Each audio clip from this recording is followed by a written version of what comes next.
I saw you, he maintained, clearly not believing her. Saw you with my own eyes? You were sliding in and out of consciousness, you were in shock and in pain. She pointed out reasonably. You don't think that maybe you were delirious as well? Seeing things that were not there? He frowned and shook his head. No, of course not, she scoffed. Not Bryce Palmer, he never makes mistakes. God damn you, he growled. I know what I saw, you were standing there looking impassive and completely uncaring. This? She waved her hand back and forth between their naked bodies. This thing that just happened between us? It was a mistake that shouldn't be repeated. I should never have let you touch me. But you got me in a moment of complete weakness. That ends now. I won't allow a man who just hours ago said I made his skin crawl use me like this again. Now, if you'll excuse me, I need a shower, she informed him unsteadily. There was really nothing she could say or do right now to prove that she hadn't been there that day. She didn't know if she'd ever be able to convince him that she hadn't been there. He seemed so convinced that a man she had once thought loved her could believe something so unspeakable about her was incredibly painful. Bryce was completely wrapped up in his thoughts and did not even seem to notice when she left the room. Bronwyn escaped to the en-suite bathroom and locked the door securely behind her. Afraid that he would come in and bombard her with yet more reasons he did not believe her. She ran the shower as hot as she could stand it but shivered beneath the relentless spray. God, if he had spent the last 2 years believing something so awful about her, it was no wonder he hated her so much.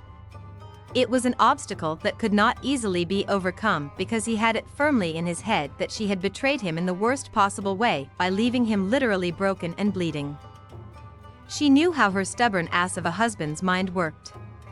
To his way of thinking, all of his sins were now superseded by her unforgivable betrayal. How very convenient for him. It made complete sense that he would believe something like this about her. It was easier for him to blame her and hate her rather than deal with the fact that due to his own thoughtless actions he had lost his wife, his child, and his hearing all on the same night. Unfortunately, he didn't doubt what he had seen that night, and while Bronwyn could understand why his mind had fabricated this bizarre coping mechanism, she couldn't forgive it. She hunched over and clasped her arms around her midriff, afraid that she would be sick. She swallowed down the nausea and leaned back against the tiles of the shower stall, sliding down against the wall until she was sitting on the floor with her knees raised to her chest. She had her face buried in her knees and her arms covering her head. She did not know how long she sat there shivering, unable to get warm, unable to even cry as she tried to deal with the shock of knowing how very much her husband despised her. The needle-like spray suddenly stopped and Bronwyn raised her head hesitantly, a bit disorientated by the sudden cessation of water. She looked up to find Bryce standing at the entrance of the shower stall and was baffled by his unexpected appearance, but I locked the door. She murmured in a small voice that he might not have caught if he'd had his hearing. You forgot to lock the other door, he pointed out quietly, able to read her lips despite the steam, and she groaned, remembering that the luxurious bathroom was shared by 2 bedrooms. Come on, Bron, you need to dry off. You'll make yourself sick again. She noticed, for the first time, that he had a huge, fluffy, white bath towel draped over his hands. She nodded but didn't move, and Bryce shocked her by stepping into the wet stall, uncaring of the fact that he wore socks and was dressed in clean boxer shorts and a t-shirt. He hunkered down in front of her and draped the bath towel around her shoulders, helping her up in the process. You've been in here for nearly an hour, he informed her grimly. She tilted her face to his, still shivering violently. I see couldn't get warm, she stuttered, and he frowned, evidently not catching that, but probably understanding the gist of it. He wrapped his arms around her and dragged her nude, wet body to his. He held her so tightly and so closely that the trembling abated almost immediately. He led her out of the shower stall and unlocked the door, leading her back into the master bedroom. He gently steered her toward the bed and seated her on the edge. Kneeling in front of her as he patted her dry with the fluffy towel. You're wet, she observed inanely, noting the dampness of his t-shirt and shorts while she tried not to stare at his muscular naked legs. He had showered as well, if his damp hair was anything to go by. He caught her words because he was looking directly at her when she said them and shrugged in response. "I'll dry," he dismissed. She noticed that it was still dark outside and grimaced. She checked the time on the alarm clock on her bedside pedestal. It was just after 3:30. "Why did you come to my room tonight?" she asked hoarsely, and even though she was looking right at him when she asked it, he did not respond. Instead, he lowered his eyes and continued to pat her dry. He left her briefly to pad to the bathroom and returned moments later with a smaller towel for her hair. "We'll have to dry this," he was muttering. "You've been so sick, I don't think it would be wise for you to sleep with wet hair. Where is your dryer?" She pointed to her dresser and he picked her up, ignoring the jerky movement of protest she made. He deposited her on the padded seat in front of the dressing table, and Bronwyn was confronted by her own haggard reflection. She looked a sight. Her face was gaunt and unnaturally pale, and her eyes looked feverishly bright and overly large. The towel was still draped around her shoulders, but it had fallen open to reveal the thin body beneath. To Bronwyn's own eyes she looked too thin, and she wondered how Bryce had been able to bring himself to touch her when she looked like this. He switched on the machine and started drying her hair, running his fingers through it with a rough tenderness. She blinked in surprise and sluggishly raised her hands in an attempt to take the blow dryer from him. "I can do it," she protested. He lifted the machine out of her reach and watched her in the mirror until she dropped her arms in resignation. He grunted in satisfaction and went back to the task of drying her hair. When it was dry enough to suit him, he ran a brush through the dark, silky mass and then tied it back with one of the hair ties lying scattered on the dressing table. He picked her up again and deposited her back onto the unmade bed, tucking her under the covers and tossing the towel aside before climbing in beside her and dragging her stiff body close to his. She lay with her head on his chest, listening to his heart beat steadily beneath her ear and wondering what this was all about. He remained silent though, and eventually Bronwyn relaxed enough to drift off to sleep again. Chapter 5. Bronwyn cautiously opened her eyes to a sunlit bedroom. There was no sign of Bryce, and instinct told her that it was way after midday. She heard Kayla's joyful laughter outside, and she guessed the little girl was in the swimming pool, probably with her father, who was diligently teaching her how to swim. Bryce had had a child-proof fence built around the pool sometime during her absence, another one of those preparations he'd made in anticipation of a child he'd had no idea if he'd ever meet. Bronwyn sat up shakily, feeling refreshed yet strangely hollow. She felt like someone who'd had a long and desperately needed sleep after the death of a loved one, only to wake up to the discovery that even though life would go on, it would be forever marred by the tragedy of loss. She could not remember the last time she had slept so soundly, possibly that last night before leaving Bryce 2 years ago. She certainly had not had much peace of mind since then. She got up and made her way to the bathroom, trying not to think of the night before. She wasn't sure what any of it had signified and definitely wasn't sure where it left her and Bryce. She made her way downstairs a little over half an hour later, wearing a pair of faded jeans and an old t-shirt. The clothes were from her old wardrobe and were too baggy on her. Bronwyn resolved to eat even more, still feeling incredibly unattractive because of her thinness. When she reached the living room, she stood at the open patio doors staring out at the pair in the water for the longest time, feeling ambivalent about the obvious enjoyment they seemed to find in each other's company. She felt a little left out and again bitter toward Bryce for allowing this to happen to them. She was about to turn away and head in search of something to eat when Bryce glanced up and caught sight of her. She could not see his expression because of the sun's glare off the water, but he went strangely still before heading toward the side of the pool and depositing a protesting Kayla on the paving before heaving himself out alongside her. "Daddy, more swim." The child was protesting, but he was watching Bronwyn and did not see her display of temper. Bronwyn watched in amazement as the little girl impatiently patted her father on his leg and made a clumsy sign that Bronwyn knew signified daddy or father. Bronwyn was familiar with it because she had been meaning to teach her daughter the word in sign language. Bryce looked down at his precocious offspring and grinned when she said daddy with one of her chubby hands again before making swimming gestures. Later, baby, he laughingly promised, picking her up and depositing her on his wide, bronzed shoulders. First we'll have some lunch with your mummy. The child looked up and noticed Bronwyn for the first time. The delight on her little face warmed Bronwyn's heart. Bryce had pretty much monopolized the little girl's time since their arrival 11 days ago. And while he sometimes seemed at a loss as to how to deal with Kayla, he was muddling through without asking Bronwyn for any assistance. It concerned her that he seemed so able around the child.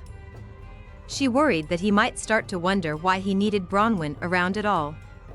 Now that she was feeling healthier, she vowed to spend more time with the little girl whom she had missed so much. She wouldn't allow Bryce to usurp her so completely any longer. Bryce made his way toward her, and she stepped onto the patio, relishing the feel of the hot, early autumn sun on her face. She picked up a bright pink beach towel adorned with characters from Disney's Finding Nemo cartoon and held it up as he deposited the happily chattering little girl into Bronwyn's arms. She wrapped the towel around Kayla and hugged her small body close. Her daughter was bubbling on about swimming, her daddy, and various other concerns that were of great importance to any nearly 19-month-old little girl. Bronwyn nodded and made the appropriate noises, but she was preoccupied with Bryce, whose eyes were sweeping over her from top to bottom, making her feel naked and vulnerable. "How do you feel?" he asked quietly, and she shrugged, managing a slight smile, well rested. He nodded at her reply, but seemed at a loss for words. "I hope you're hungry." "You're just in time for lunch," he said, gesturing toward the glass and wrought iron patio table situated close to the huge stone barbecue at the other end of the large patio. Celeste was just laying out what looked like a delicious lunch. The older woman, always one of few words, flashed them a smile and retreated with a nod. "I'm famished." She nodded and headed toward the table, depositing a still prattling Kayla into her high chair and placing the provided plastic bowl and plastic spoon onto the surface in front of the toddler. "She's a messy eater," Bryce pointed out with a wince, and Bronwyn grinned, realizing that he must have discovered that particular trait the hard way. Most of Kayla's meals seemed to wind up all over herself and anybody else in the general vicinity, but the little girl obdurately refused to allow anybody to feed her, insisting that she could do it herself. It was a stubborn streak that she had inherited from her father, and Bronwyn wished that she had been there to witness that particular battle of wills firsthand. It must have been a novelty for Bryce to discover someone as hard-headed as himself, especially someone as tiny as Michaela. "I know." Bronwyn smiled. "She rejects any attempt to help feed her. I usually give her extra portions in the hopes that she manages to get as much of it into her mouth as she does all over everything else. But sometimes I have to take the bull by the horns and feed her myself anyway, despite her fervent protests. She is also inordinately fond of ice cream," he pointed out with a grimace. Seeming to recall something particularly unpleasant, "I'm guessing you discovered one of her favorite pastimes? Finger painting?" He nodded and she laughed. "Unfortunately, ice cream, especially chocolate, seems to be her favorite medium," Bronwyn said solemnly. "I thought Celeste would quit after Kayla demonstrated her talent on the kitchen walls, but luckily she seems to have the patience of a saint." "I hope that you reprimanded Kayla?" Bronwyn asked with a frown, and he shook his head. "She seemed so proud of her painting," he responded, and Bronwyn sighed before shaking her head. "She's testing you," she informed. "She knows better than to mess on the walls. She wouldn't dare do it at home." She halted, knowing that the word home would be a mistake and not wanting to destroy the fragile peace between them. "She wouldn't have done that in our old flat. She wants to see how much she'll be able to get away with here." "You've got to be firm with her, Bryce. Don't let her take advantage of you." "I wouldn't know how to go about reprimanding her," he offered quietly. "I haven't had much practice at this fatherhood business. I want her to like me." Judging from the pained look on his face, it grated to admit as much, and she bit her lip, unsure how to respond without rekindling hostilities. "I can guarantee," She began reluctantly, not really wanting to help him with this, but knowing that it was in Kayla's best interests, that she loves you already, Bryce. She won't like it if you raise your voice to her, she may even shed a few fake little tears, but she'll get over it. You're as much of an authority figure to her as I am now, and she has to get used to that. We're here to teach her right from wrong. If we don't, she'll become a spoiled brat. And while a bit of spoiling never hurt anyone, I would not want her to become intolerable. He was paying close attention to her mouth, and Bronwyn was careful to enunciate clearly and slowly. It makes sense, I suppose, he said. I'll try to be a little less indulgent, but it's still such a treat for me to give her things and spoil her a bit. That's understandable. Bronwyn nodded. You'll get over it soon enough, once the novelty wears off and she becomes bratty. She'll never be that bratty. He grinned before becoming quite serious. You did a good job with her, Bron. The compliment was as unexpected as it was flattering, and Bronwyn had no idea how to respond to it. Thank you. She could not read his mood at all and wondered if she could trust what seemed to be an armed and uneasy truce. She bent her head and focused on her food.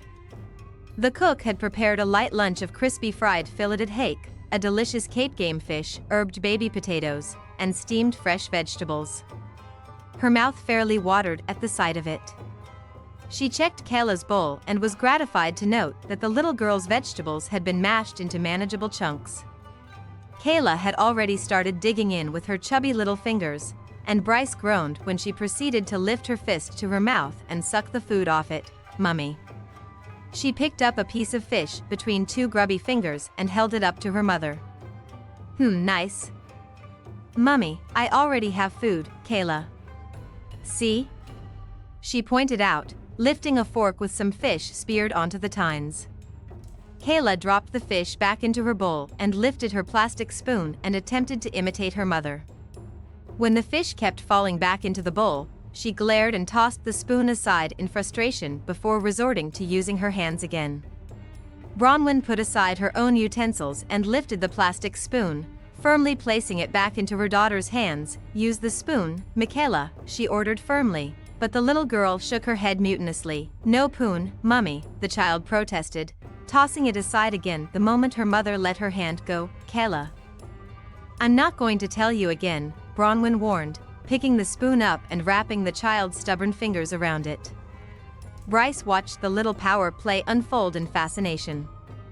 Kayla, knowing how far she could push her mother, sulkily held onto the spoon and clumsily rooted around her bowl, messing about rather than actually attempting to eat. Bronwyn ignored the recalcitrant child and quite deliberately went back to her own lunch. Kayla was now scooping up spoonfuls of food and placing it in little mounds on the tray of the high chair in front of her. Bronwyn finished off the last of her fish and sighed before dragging a wet wipe from the container Celeste had thoughtfully left within easy reach and wiping Kayla's face and hands clean. She ignored the way the child tried to evade her attempts, and after giving her face a thorough wipe, Bron lifted the squirming toddler out of the high chair and into her own lap. She grabbed Kayla's bowl and spoon and very determinedly began spooning food into the protesting child's mouth. No, Mummy, no. No. Kayla was sobbing hysterically and working herself up into a fine little tantrum. Bronwyn could feel it in the way her small body was tensing up more and more. Kayla no want. Kayla no like. Kayla, you will eat your food. Bronwyn managed in her sternest voice. The child's determined squirming was rapidly tiring her mother out, and Bronwyn knew that she would have to give up the fight soon. She lifted the spoon to Kayla's mouth, and the baby kept her mouth tightly shut, turning her head away. Michaela. The unfamiliar sound of Bryce's raised voice shocked both mother and child into momentary stillness. Kayla's eyes swallowed her face when they encountered her father's stern countenance. His voice softened on his next words. Listen to your mummy. The child obediently opened her mouth to the proffered spoon, her large blue eyes never wavering from her father's face. She took in bite after bite until she had emptied her bowl, and when she was done, she begged to be let down. Bronwyn helped her down and watched with a helpless smile of sheer adoration as Kayla toddled over to her father and crawled into his lap, curling herself up and tucking her thumb into her mouth. Bryce's face reflected a mixture of surprise, aching vulnerability, and confusion as he wrapped his arms around the sleepy little girl. He lifted his awestruck eyes to Bronwyn's smiling face. "She always gets a little peevish when she's tired," Bronwyn informed, watching as Kayla's eyelids drooped more and more until she was fast asleep. "I'm hesitant about raising my voice to her," he admitted quietly. "I find it difficult to judge exactly how loud I'm actually being. I don't want to terrify her. Sometimes I worry that." He left the sentence hanging and dropped his eyes down to his daughter's sleeping face. Bronwyn waited, hoping that he would finish what he had been about to say, sensing that he had been about to reveal something deeply personal. He didn't say anything further though, and it left her wondering about the insecurity she had heard in his voice. "Bron," he said after a long silence. He kept his gaze trained on Kayla's sleeping face. "About last night?" Bronwyn tensed, and she lowered her eyes to the ice-cold glass of mango juice in her hands. I never meant." He paused again, and the silence grated on her nerves until she could stand it no more. His beautiful blue eyes at last rose to meet hers. "Look, Bryce," she said, breaking the silence, hoping that her face reflected the resolution that she could hear in her voice. "I know how much you hate me. In fact, believing what you do about me, I can even understand why you feel the way you do. Anybody who would so cold-bloodedly desert their spouse at the scene of an accident is certainly someone who deserves no forgiveness." I'm not even going to try to defend myself anymore," she said firmly, interrupting whatever he'd been about to say. "There's really no point, is there? You've hated me for so long I don't think I'll ever be able to change your mind. All I ask is that you put this contempt you have for me aside for Kayla's sake. Hate me if you must. I think I can almost live with it now that I know you never really loved me, but try to be less obvious about it." His eyes narrowed as he assessed her face. There was another lengthy silence as he considered her words before shrugging. "I have a couple of questions," he murmured, and she bit her lip before nodding. "How long were you at the beach house?"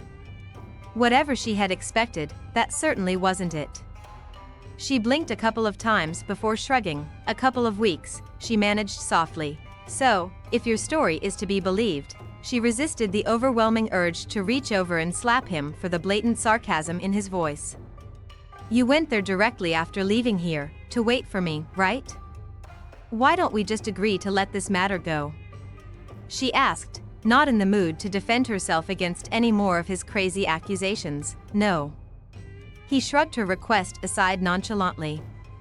"So, how is it that you never once heard about my accident? Apparently, it was in all the papers and had news coverage on radio, television, and the internet. Are you telling me you missed all of that? Do you really think that I spent my days watching the telly and listening to music?" she asked in exasperation. "I could barely drag myself out of bed and into the shower most days. I was ill from the morning sickness, exhausted, scared, and every day that passed without word from you sent me deeper into depressed isolation. So yes, I'm telling you I missed all of that." His eyes flickered, and she thought she caught a glimmer of uncertainty in them before they went icy with disdain again. She shook her head. "When are Rick and Lisa due back from their holiday?" "Saturday," he replied shortly before continuing on with the original conversation. "So after it became painfully self-evident that I would not be coming for you, what did you do then?" Not caring for the mockery in his eyes and voice and fed up with his determination to disbelieve every little thing she said, Bronwyn got up shakily and rounded the table, reaching out possessively to take her daughter from his arms. "I'll put her to bed," she told him without meeting his eyes. "Your story is full of holes, Bronwyn, you know that," he murmured almost gently. "I'd be willing to move on if you'd only admit to being at the scene of my accident." She lifted blazingly furious eyes to his. "It would be so terribly convenient for you if I admitted to that, wouldn't it, Bryce?" she asked angrily. That way you wouldn't have to feel any guilt about driving your pregnant wife out into the streets. No guilt about leaving her to fend for herself while she was so ill she was terrified she would lose your baby. You wouldn't have to be accountable for anything that has happened since the night I left. Well, you can go to hell because I refuse to give you that satisfaction.